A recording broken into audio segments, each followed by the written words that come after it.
arm, Jumala arm. Armust olete õndsaks saanud usu kaudu, õpetab Jumal.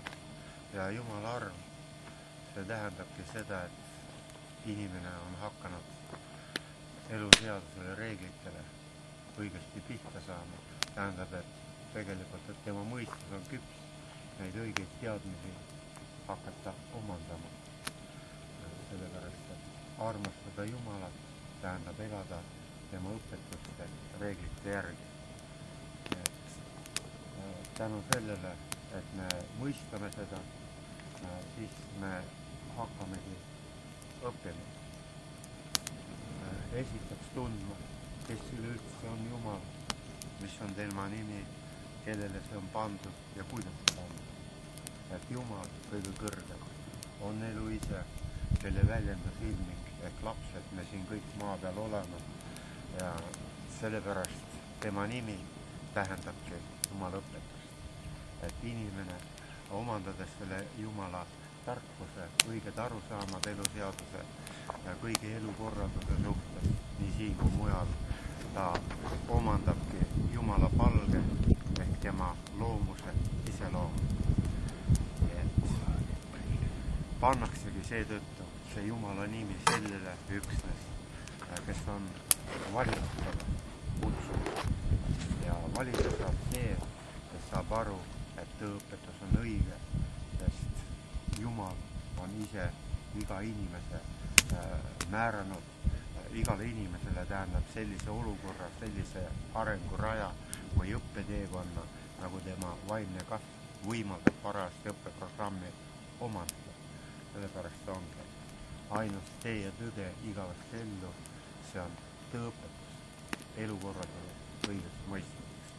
Nii et siis Jumala nimi saabki panna inimesele, kelle mõistus on küpsenud läbi elu situatsioonide olukordade seda tõõpetust omandama.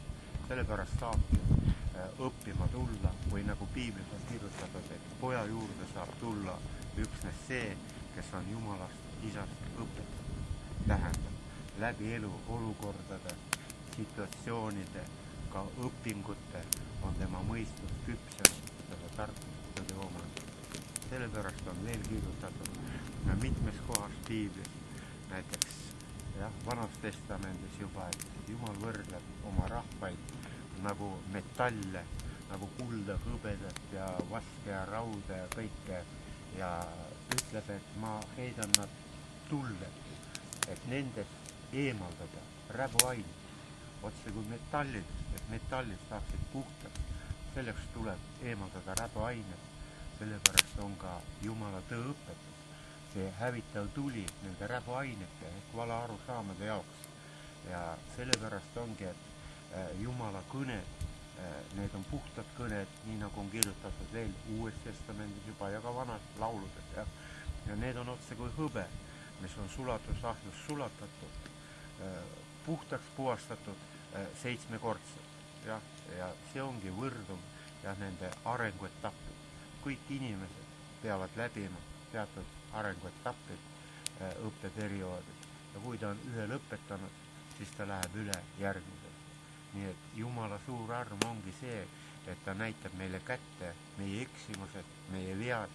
Nõnda me saame uusinasti õppides ja olles sõnakuulelikud Jumalale, olles tahtlikud alluma Jumala korrale uue elu koolis.